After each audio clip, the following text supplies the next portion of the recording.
तर होणारच.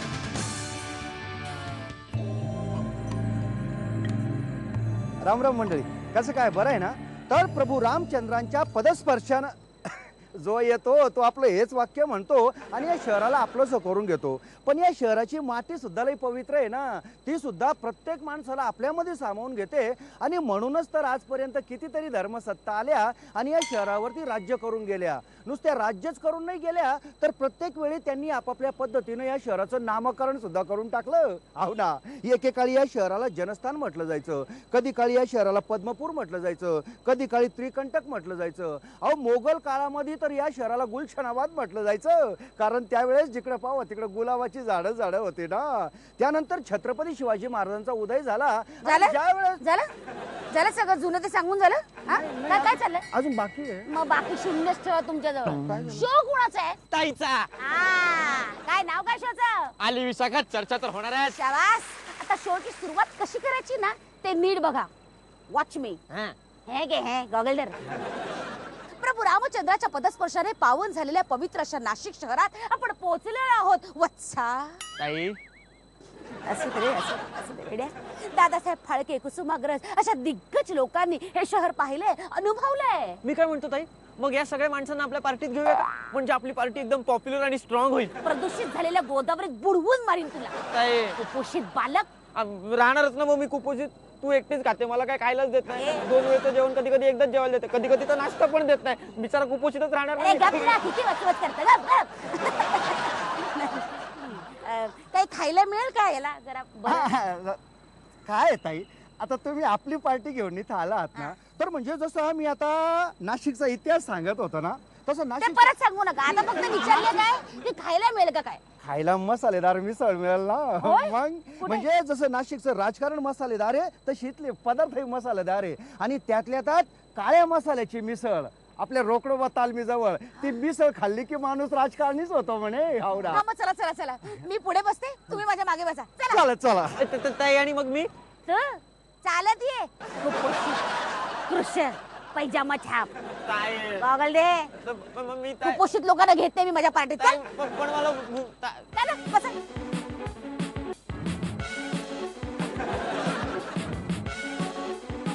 ताई, मी पण तुझाच पिये. बघ आता काय करतो.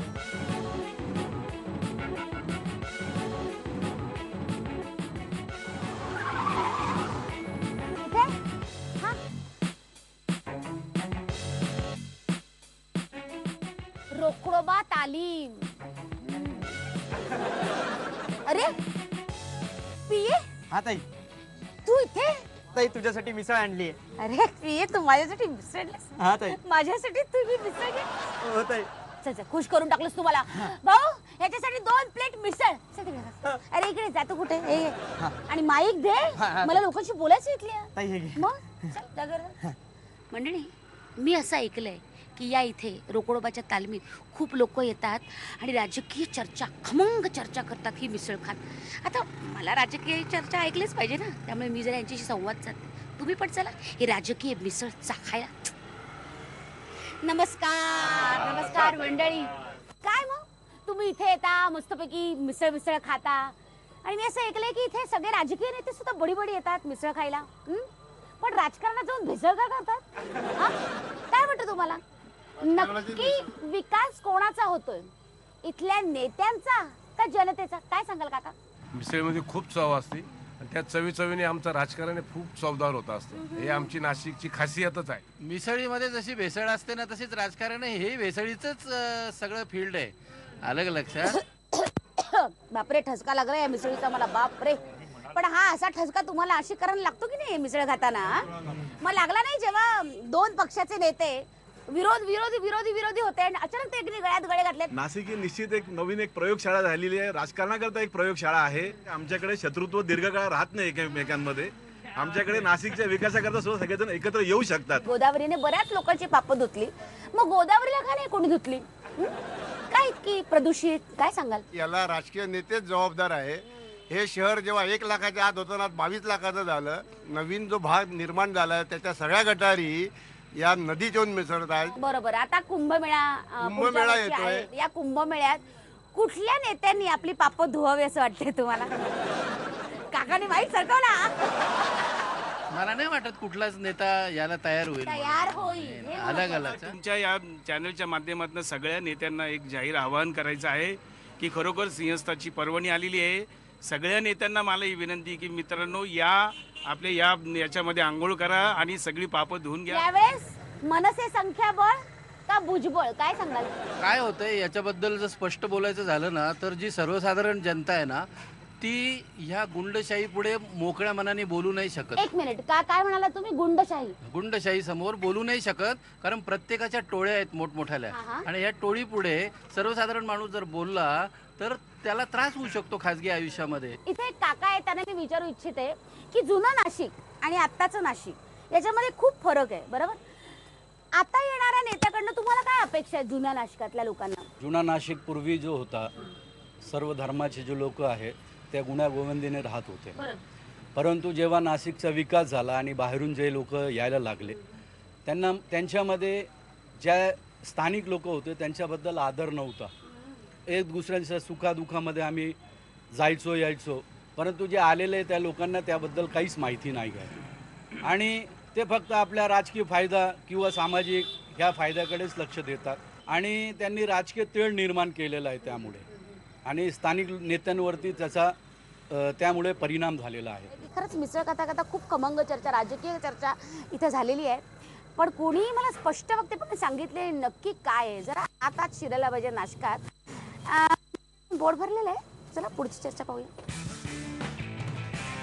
चल चल चल चल चल उठ लवकर. अरे मला एक काम आठवलंय. चल चल लवकर. कुठलं काम? अरे आठवलंय तू प्रश्न विचारू नको. कुपोषित बालक झाली मिसळ खाऊन झाली खादडली मिसळ किती खाल्ली? 2 प्लेट. मग जरा बुद्धी चालव ना बुद्धी चालव. चल बस गाडी.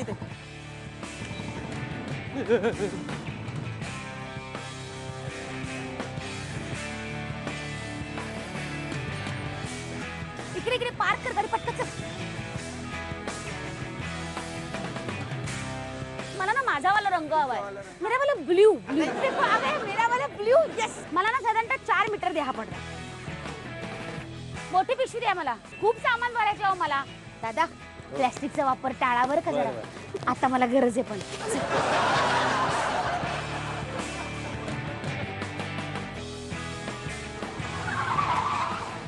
हे बघ हाच तो फ्लायओव्हर जो सरळ जातो भुजबळांच्या खिशात. हे बेड्या तुला बोलायचं कसं आहे. रामाने रावणाचा वध करण्यासाठी सागरावर सेतू बांधला. हो तसंच भुजबळांनी नाशिककरांचं प्रेम मिळवण्यासाठी फ्लायओव्हर रूपी हा एकच नाही असे अनेक सेतू बांधले. अच्छा म्हणजे रामाच्या योजना रामाचे विचार आणि रामाचं कर्तृत्व हे हल्लीचे मफलर रूपी बाहुबली आचरणात आणतायत. तर पण पिये तुला माहितीये का काय? रामाने जेव्हा सेतू बांधला तेव्हा त्या सेतू खालून समुद्राचं पाणी वाहत होतं रे. पण या फ्लायओव्हर खालून घोटाळ्याचा महामार्ग जातोय. या मफलर खाली दडलंय काय? काय माहित? या पिशवी मध्ये दडलंय काय? कुठली पिशवी? अरे बाबा फार महत्वाचं काम आहे. तू गाडीला पटकन कामाला वाटी पिशवी पटकन. हा फार महत्वाचं काम आहे बाबा. चल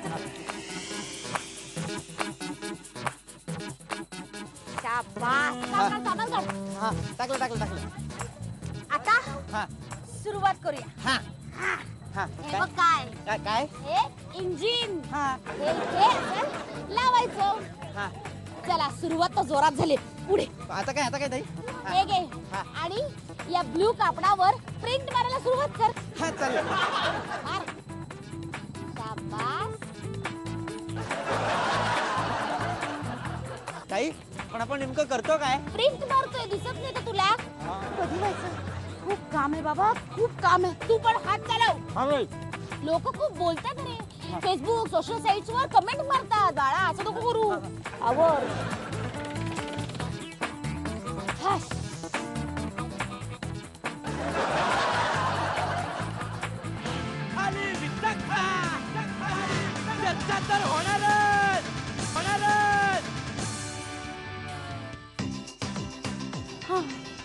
खरे शोधून दमले. कुठे आहे गोदा पार्क? कुठे आहे गोदा पार्क? ताई काय अरे ढकलतो काय? गोदा पार्क. अरे हे गोदा पार्क हे गोदा हे पार्क बघ ना, हे बघ ना, हे बघ. हे हा, हे गोदा पार्क हा. अरे हे गोदा पार्क नाही तो शोधा पार्क आहे. तेवढं शोधावं लागलं आपल्याला यार. शी, काय अवस्था झाली महाराष्ट्राची आणि नाशिकची. म्हणजे एकीकडे मफलर आणि एकीकडे स्वेटर आहे ना. आणि हा अहो माझ्या तमाम बंधू आणि भगिनींनो, तुम्हाला माझा जय महाराष्ट्र. या नाशिकची सत्ता एकदा माझ्या हातात देऊन तर बघा. तुम्हाला चांगलं नाशिक, उत्तम नाशिक, सुरक्षित नाशिक कसं असतं ना हे मी दाखवून देईन. हे वचन आहे माझं तुम्हाला. आणि हो, इतके वर्ष ज्या भुजबळांनी आपल्याला फसवलं ना, त्याच भुजबळांच्या गळाभोवती त्यांचाच फास आवळायचा आपण. अरे असा फास नाही आवडायचा. आता गळ्यात गळे घालून काम करायची विकासाची. कळलं तुला? हॅलो, नमस्कार. नमस्कार, काय म्हणताय? बरं आहे? झकास? राज ठाकरे हे नाव आलं की आपण असं सॉलिड नेतृत्व, ज्याची झंझावात एक वादळ आपल्या समोर येतं, बरोबर की नाही? त्यांना फॉलो करणारी खूप मंडळी आहेत आणि नाशिककरांनी तर सत्ता त्यांच्या हातात दिली अख्खीच्या अख्खी, बरोबर. का तुम्ही कार्यकर्ते सुद्धा त्यांच्यावर एवढं प्रेम करता? कसे हे राज साहेबांची जे तरुणाई जी इन्स्पायर केली, जी काय तरुणाईवर मोह माया केली, ती आजही तरुण आज महाराष्ट्रातले, नाशिकले, सर्व महाराष्ट्रातले तरुण आज राज साहेबांच्या मागे आहे. मी काय म्हणते, आता नाशिकात तशी मस्त थंडी, गुलाबी थंडी, यावर्षी थंडीत मफलर वापरणार का स्वेटर? आम्ही काहीच वापरणार नाही. जे जनतेचं आम्हाला प्रेम लाभलेलं आहे नाशिककरांना 5 वर्षापासून, जी जनता आम्हाला जे देईल ते आम्ही स्वखुशीने आनंदाने दोन्ही घालणार, एकदा स्वेटर घालणार, मग मफलर घालणार, माकड टोपी घालणार आणि मग स्वेटर. जे लोक आम्हाला जे घालतील आनंदाने ते आम्ही स्वीकारू. मला थोडंसं इतरांना पण विचारायचं आहे की सब कुछ राज असं आपण म्हणतो आपल्या पक्षासाठी, बरोबर की नाही? पण नाशिकात मनसेतून मला नेतृत्व मिळावं, मी निर्णय घ्यावे, माझ्या कार्यकर्त्यांबरोबर मी पुढे जावं, असं नाशिक मधल्या एका तरुणालाही वाटत नसावं का? राज साहेब आमचे आधार स्तंभ आहे आणि ते जे जसा निर्णय देतील आणि जशी घोषणा करतील तसेच कार्यकर्ते. अगदी बरोबर रे. काय सांगाल? मला असं म्हणायचंय, राज साहेब फक्त फॅशन आयकॉन न राहता एक युथ आयकॉन तर आहेतच. फक्त आता महिलांचं जे आरक्षण आहे 31-33च्या दरम्यान न राहता त्याच्यामध्ये कुठेतरी महिलांना पण त्यांनी संधी द्यावी आणि युथ कडे बघण्याचा त्यांचा दृष्टिकोन अजून प्रगल्भ. बरोबर, युथ मध्ये महिला पण आहेत की, फक्त काही पुरुष थोडीच आहे, आम्ही पण आहोत. नाशिक हे आयकॉन राहील पूर्ण महाराष्ट्रामध्ये, देशामध्ये आयकॉन राहील एवढी आम्ही गॅरंटी आणि शाश्वती देतो. आयकॉन घ्या, आयकॉन घ्या. काय म्हणतायत पब्लिक? नाशिककर तर म्हणतात की सगळं आलबेल आहे, विकास झाला, विकास केला, विकास घडला, पण खरं काय त्यांना ते नाशिकलाच माहिती. बघ ना, तमाम नाशिककरांनी यांना मतांच्या रूपाने मनसे प्रेम दिलं, पण त्यांनी काय केलं? काय? अपूर्ण असलेल्या गोदा पार्कात तेच प्रेम डुबवलं. 3 आमदार, पालिकेत सत्ता, अशी प्रेमरूपी भेट नाशिककरांनी कृष्णकुंजवर पाठवली. काय सांगतेस? हो, पण कथा, पटकथा, निर्माता, दिग्दर्शक, खुद सब कुछ अशी ओळख असलेल्या नेत्याचा Nashik pattern the Goda park हा सिनेमा काही रिलीजच झाला नाही. फाळकेंचं दुर्दैव, दुसरं काय? म्हणजे नाशिककर आपले त्यांना देत गेले, देत गेले, देत गेले, हे सुद्धा घेत गेले, घेत गेले, घेत गेले, पण घेता घेता एक दिवस त्यांनी नाशिककरांना काय दाखवलं? बाबाजी का टुंडू. आपण नुसतं बोलायचं, तो बघ बुवा, पब्लिक बुवा, पब्लिक.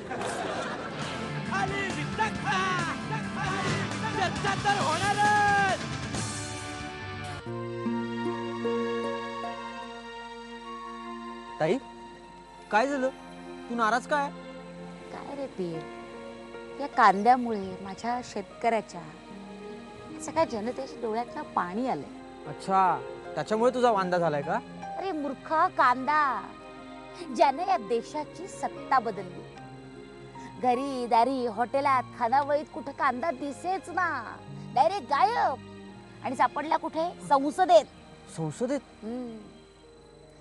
या राजकारण्यांनी कांद्याच्या किमतीचे इतकं भांडवल केलं की माझ्या शेतकऱ्याला जेव्हा फीट आली ना, तेव्हा त्याच्या नाकाला लावायला कांदा सुद्धा शिल्लक उरला नाही. ताई, मग या कांद्या उत्पादकांचं नंतर झालं काय? मला काय विचारतोस? त्यांनाच विचारूया. कांद्याचं राजकारण असं होतंय, कांदा आता मागच्या 2 बाजारामध्ये 2500 रुपये क्विंटल विकला. त्यानंतर कांदा परत 1000-1200 रुपयावर आला. त्याच्यात आमची कॉस्टिंग म्हणजे बनवण्याची निर्मिती खर्च आहे तो सुद्धा वसूल होत नाही. गव्हर्नमेंटला शेतकऱ्यांकरता अनुदान दिले, कांदा साठवण करा त्याच्याकरता, आणि आता ते म्हणतात साठेबाजी करू राहिले. खरंच हे अनुदान आपण म्हणतो की शेतकऱ्याला सबसिडी मिळते, अनुदान मिळतं. खरंच ते अनुदान तुमच्यापर्यंत पोहोचतं का? काय पोहोचत नाही. 100 कोटीचं अनुदान गेलं, पण हे पर शेतकऱ्याला आजही 38 रुपये 36 रुपये असे चेक आलेले. आजच्या काळात सुद्धा 38 रुपये 36 रुपये मागच्या वर्षी आलेले आहे. खरंच म्हणजे कांदा शेतकऱ्यांना रडवतो, पण हे येणारं पाणी पुसायला कुठेतरी राजकारणी तुमच्याकडे आला का? कोणीच नाही आलं. आता मत मागायला येतील ना, तेव्हा तुम्ही त्यांना नक्की विचारा.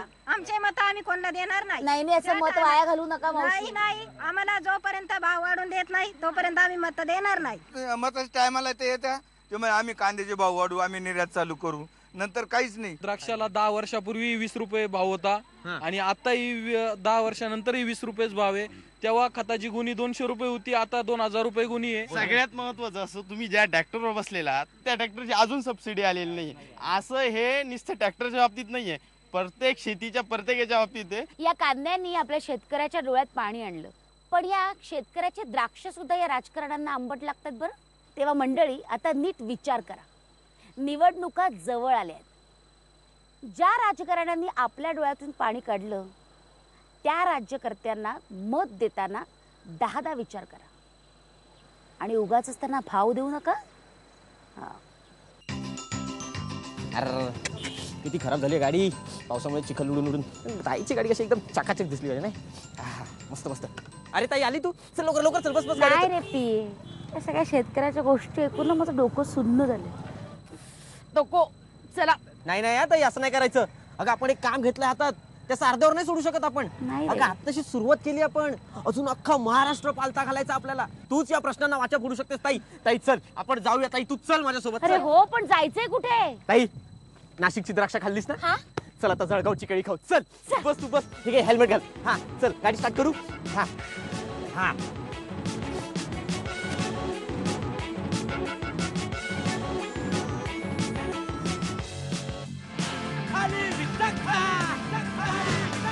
तर होणार